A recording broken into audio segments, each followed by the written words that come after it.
ઓમ શ્રી ગણેશાય નમઃ. જય શ્રી કૃષ્ણ મિત્રો.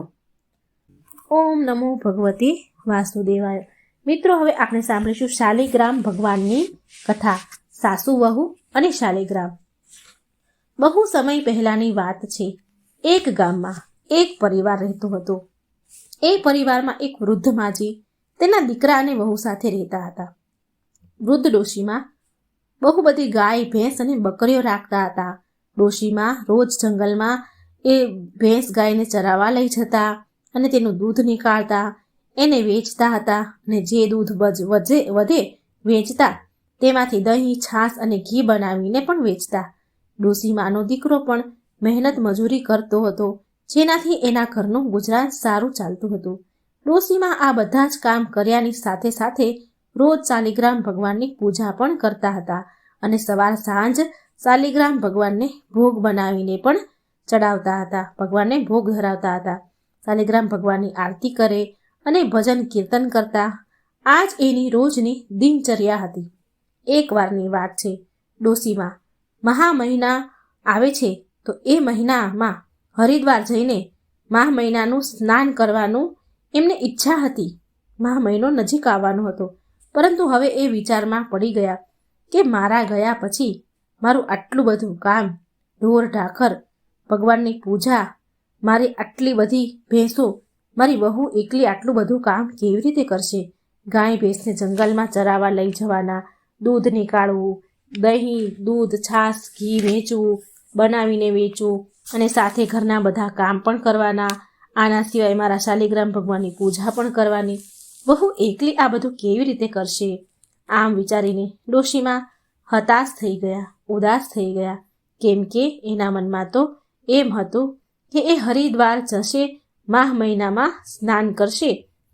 સાંજે જ્યારે ડોશીમાનો દીકરો મજૂરી કરીને ઘરે આવ્યો તો તેણે તેની માને ઉદાસ બેઠેલી જોઈ. તો કહે છે, એનું નામ હતું હરિયો. હરિયો કહે છે એની માને કે શું વાત છે માં, આજે તમે કંઈ ઉદાસ લાગી રહ્યા છો? ત્યારે ડોશીમાનો દીકરો માને પૂછે છે તો ડોશીમા થોડી વાર તો ચૂપ રહ્યા, પણ થોડી વાર પછી કહ્યું, બેટા હરિયા, માહ મહિનો આવ્યો છે, આવવાનો છે. મારું મન છે, મારી ઈચ્છા છે કે આ વખતે હું પણ માહ મહિનામાં હરિદ્વાર જઈને સ્નાન કરું. પરંતુ બેટા, મારે કેટલી બધી ગાયો છે, ભેંસ છે, વહુ ઘરનું બધું કામકાજ એકલા કેવી રીતે કરશે? ત્યારે હરિયો તેની માને કહે છે, માં, જો તારું મન હરિદ્વાર જઈને માહ મહિનાનું સ્નાન કરવાનું છે તો તું જરૂર જા ને. તારી વહુ પાર્વતી ઘરના બધા જ કામ સંભાળી લેશે. ડોશીમા એના દીકરાને કહે છે, બેટા, તું એકવાર તારી પત્નીને પૂછી તો લે. હરિયાએ એ જ સમયે એની પત્ની પાર્વતીને બોલાવી, કીધું કે હું પૂછી લઉં છું. અને એ જ સમયે તેની પત્ની પાર્વતીને બોલાવીને કહ્યું કે અહીં આવ પાર્વતી. અને હરિયાએ એની પત્નીને બધી વાત કહી. હવે ડોશીમાની જે વહુ છે એ બહુ સાફ દિલની, એકદમ ભોળી, સીધી સાદી, એકદમ સરળ સ્વભાવની હતી. દુનિયાદારીની ચાલાકી એને આવડતી જ ન હતી. તેણે એની સાસુમાને કહ્યું, માજી, જો તમારી ઈચ્છા છે કે માહ મહિનામાં તમારે હરિદ્વારમાં સ્નાન કરવું છે, તમે જરૂર જાઓ. હું તમારા ગયા પછી તમારા બધા જ કામ કરી લઈશ. ડોશીમાએ તેની વહુને ગાય, ભેંસ, બકરીના બધા જ કામ વહુને સોંપી દીધા અને કહ્યું કે તારે રોજ દૂધ, દહીં વેચવા પણ જવાનું છે, ઢોરને ચારવા પણ જવાનું છે. પછી સ્નાન કર્યા બાદ મારા ભગવાન શાલિગ્રામની પૂજા પણ કરવાની છે, ભગવાનને સ્નાન કરાવવાનું છે, ઘીનો દીવો કરવાનો છે, સવાર સાંજ આરતી કરી અને મારા ઠાકોરજીને ભોગ પણ ચડાવવાનો છે, ભોગ ધરાવવાનો છે. વહુએ બધું જ કામ તેની સાસુમા પાસેથી સારી રીતે સમજી લીધું. ત્યારે ડોશીમાને શાંતિ થઈ અને પાછા એ ડોશીમા 1 મહિના માટે હરિદ્વારમાં માઘ મહિનાનું સ્નાન કરવા માટે ચાલ્યા ગયા. હવે બીજે જ દિવસે ડોશીમા ગયા, એના બીજે જ દિવસે ડોશીમાની વહુ સવારે જલ્દી ઉઠીને શાલિગ્રામ ભગવાનને સ્નાન કરાવે છે, ઘીનો દીવો કર્યો, આરતી કરી અને ભોગ બનાવીને શાલિગ્રામ ભગવાનને એક થાળીમાં ભોજન પીરસી દીધું અને એક લોટામાં જળ ભરી અને ભગવાન પાસે મૂક્યું. અને વહુ કહે છે, હે શાલિગ્રામ ભગવાન, તમે ભોજન કરી લેજો અને પાણી પણ પી લેજો. હું આવીને એઠા વાસણ લઈ જઈશ, કેમ કે મારે હજી ઘરના ઘણા બધા કામ બાકી છે કરવાના. આમ કહીને ડોસીમાની વહુ પાર્વતી ગાય ભેંસ અને બકરીઓને નું દૂધ નીકાળીને વેચવા ચાલી ગઈ. જ્યારે પાર્વતી બધા કામ કરી પાછી આવી તો તેણે જોયું કે શાલિગ્રામ ભગવાન પાસે ભોજનની થાળી હજી એમની એમ જ છે, એમાંથી ભોજન હલ્યું પણ નથી. હવે ડોસીમાની વહુએ વિચાર્યું, લાગે છે મારી પૂજા પાઠમાં કોઈ કમી હશે, માટે ઠાકોરજીએ ભોજન નથી કર્યું. શાલિગ્રામ ભગવાનને સાસુમાની યાદ આવતી લાગે છે, માટે એમણે ભોજન નથી કર્યું. પછી થોડીવાર માટે પાર્વતીએ આંખો બંધ કરી અને શાલિગ્રામ ભગવાનની સ્તુતિ કરવા લાગી અને બોલી, હે ઠાકોરજી, હે ભગવાન, આજે મારી પૂજામાં પાઠમાં કોઈ ભૂલ થઈ ગઈ હોય તો મને માફ કરી દેજો, પણ તમે ભોજન કરી લો. અને પછી તેણે વિચાર્યું, લાગે છે કે મેં આજે પડદો નથી કર્યો, પડદો નથી પાડ્યો, માટે ભગવાન શાલિગ્રામ એ ભોજન નથી કરતા હોય. પછી પાર્વતી મંદિર પાસેથી ઊભી થઈ અને ભગવાનનો પડદો પાડી દીધો અને બોલી, હે શાલિગ્રામ ભગવાન, મેં પડદો લગાવી દીધો છે, હવે તમે ભોજન કરી લો, તમને કોઈ નહીં જુએ. હું થોડી વારમાં પાછી આવું છું, મારે ઘરના બીજા કામ બાકી છે. આટલું કહીને પાર્વતી ત્યાંથી ચાલી ગઈ અને ઘરનું કામ પૂરું કરીને ફરીથી મંદિરમાં પાછી આવી અને તેણે ફરી પડદો ઉઠાવીને જોયું તો ભોજનની થાળી એમની એમ ભરેલી જોઈ. પછી પાર્વતી બોલી, હે ઠાકોરજી, જો તમે ભોજન નહીં કરો તો હું પણ ભોજન નહીં કરું, કારણ કે મારી સાસુમાં તો પૂરા 1 મહિના માટે હરિદ્વારમાં માહ મહિનાનું સ્નાન કરવા માટે ગયા છે. જો તમને મારી સાસુની યાદ આવે છે તો તમે ચિંતા ન કરો, 1 મહિના પછી માજી પાછા આવશે ત્યારે તમારી સેવા પૂજા પાઠ કરશે, તમને ભોજન પણ પીરસશે. અત્યારે તમે ભોજન કરી લો ને પ્રભુ. જો તમે આવી રીતે 1 મહિના સુધી કંઈ નહીં ખાઓ તો તમે બહુ કમજોર થઈ જશો, બિલકુલ દુબળા પાતળા બની જશો અને બીમાર પડી જશો. પછી મારી સાસુ જ્યારે આવશે અને તમને જોશે તો મારાથી ગુસ્સો કરશે, નારાજ થઈ જશે, મને બોલશે. માટે ભગવાન તમે ખાઈ લો ને, તમે ભોજન નહીં કરો તો હું પણ ભોજન નહીં ખાઉં. અને આ બધું સાંભળીને જોઈને ઉપર બેઠેલા ભગવાન શાલિગ્રામ મનમાં ને મનમાં વિચાર કરે છે કે આ ડોશીમાની વહુ તો બહુ ભોળી છે. જો એ પૂરા 1 મહિના સુધી એ ભોજન નહીં ખાય તો વહુ તો બિચારી બીમાર પડીને મરી જશે અને આની હત્યાનું પાપ મારા માથા ઉપર ચડશે. મારા કારણે તેણે ભોજન નથી કર્યું. ત્યારે શાલિગ્રામ ભગવાન એક નાના બાળકનું રૂપ લે છે.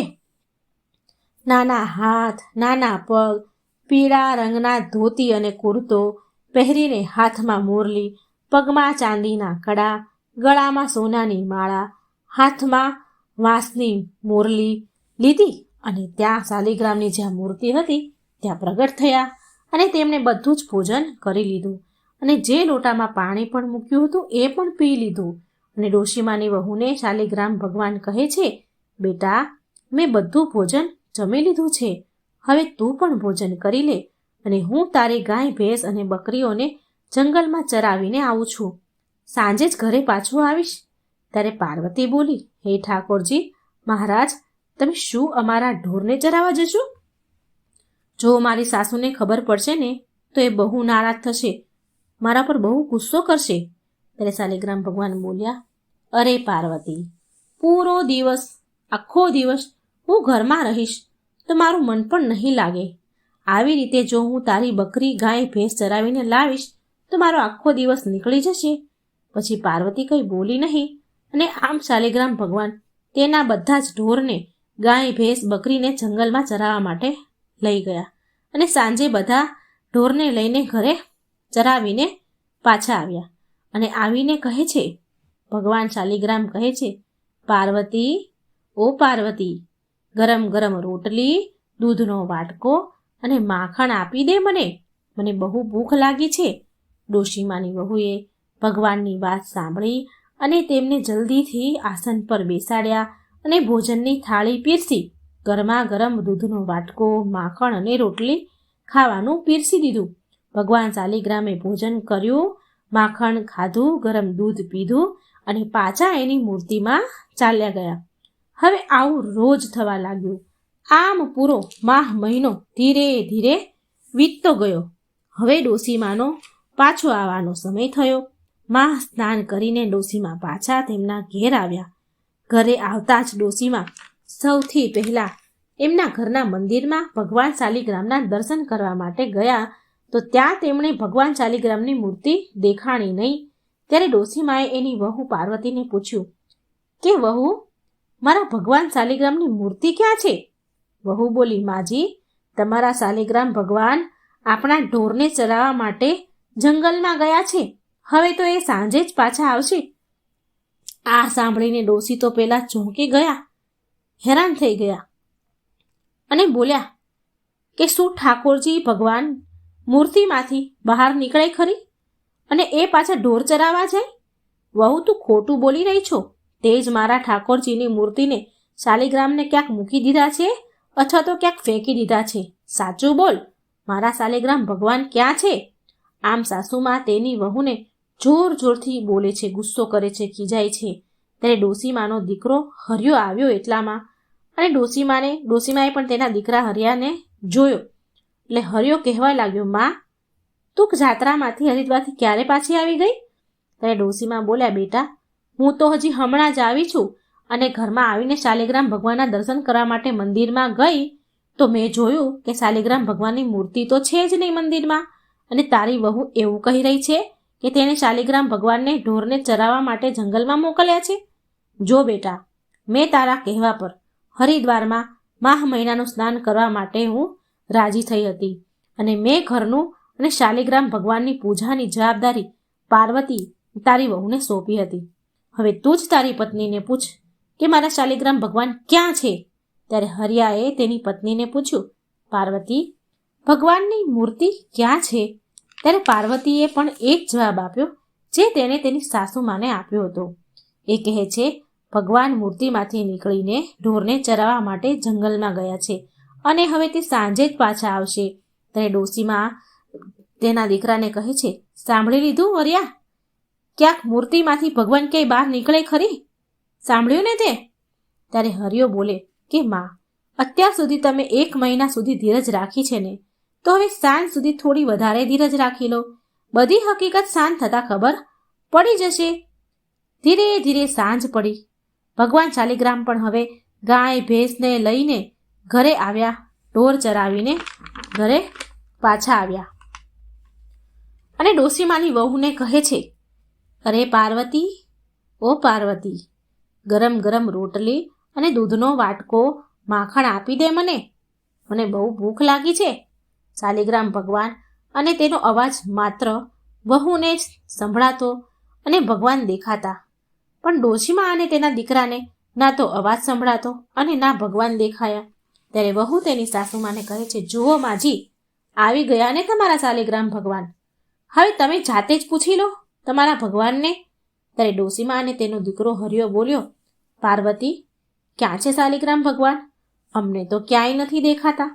અને ત્યારે વહુ કહે છે, જુઓ, અહીં સામે તો ઊભા છે, મને તો દેખાય છે. ત્યારે ડોશીમા તેના દીકરાને કહે છે, જો બેટા હરિયા, હું સાચું કહું છું ને? તારી વહુ કેટલું ખોટું બોલી રહી છે. તું પણ અહીં જ ઊભો છે મારી સામે ને. સવારથી સાંજ થઈ ગઈ, પણ આ તારી વહુ બહાના જ કાઢી રહી છે ક્યારની, ખોટું જ બોલી રહી છે. આ સાચું નથી બોલતી. એના ઉપર કામનો બોજ વધારે હતો, માટે તેણે મારા શાલિગ્રામ ભગવાનની મૂર્તિને ક્યાંક ફેંકી દીધા છે, જેથી તેને ભગવાનની પૂજા સેવા ન કરવી પડે. એટલે વહુ બોલી, નહીં નહીં માજી, હું ખોટું નથી બોલી રહી. ત્યારે વહુ હાથ જોડીને ભગવાન શાલિગ્રામને પ્રાર્થના કરે છે કે હે ઠાકોરજી, જેમ તમે મને દેખાવ છો ને તેમ તમે મારી સાસુ અને પતિને દર્શન આપો, નહીં તો એ મને ખોટી માનશે. ત્યારે તે ડોશીમાં અને તેના દીકરાને પણ શાલિગ્રામ ભગવાનના દર્શન થયા અને બંને મા દીકરો ભગવાનના ચરણોમાં પડી ગયા. અને ડોશીમાં રડતા રડતા શાલિગ્રામ ભગવાનને કહે છે, હે ઠાકોરજી મહારાજ, મેં તમારી પૂજા, મારી પૂરી જિંદગી તમારી સેવા પૂજામાં નીકાળી દીધી, પણ તમે મને ક્યારેય દર્શન ન આપ્યા અને ના કોઈ દિવસ મારો ભોગ સ્વીકાર્યો. મારી વહુએ 1 મહિનો માહ મહિનો તમારી સેવા પૂજા પાઠ કર્યા અને ભોગ લગાવ્યો, તો તો તમે માત્ર એને દર્શન જ નહીં પણ એનો ભોગ પણ સ્વીકાર્યો અને ઢોરને પણ ચરાવવા માટે જંગલમાં લઈ ગયા, એની સાથે ઘરમાં પણ તમે રહેવા લાગ્યા.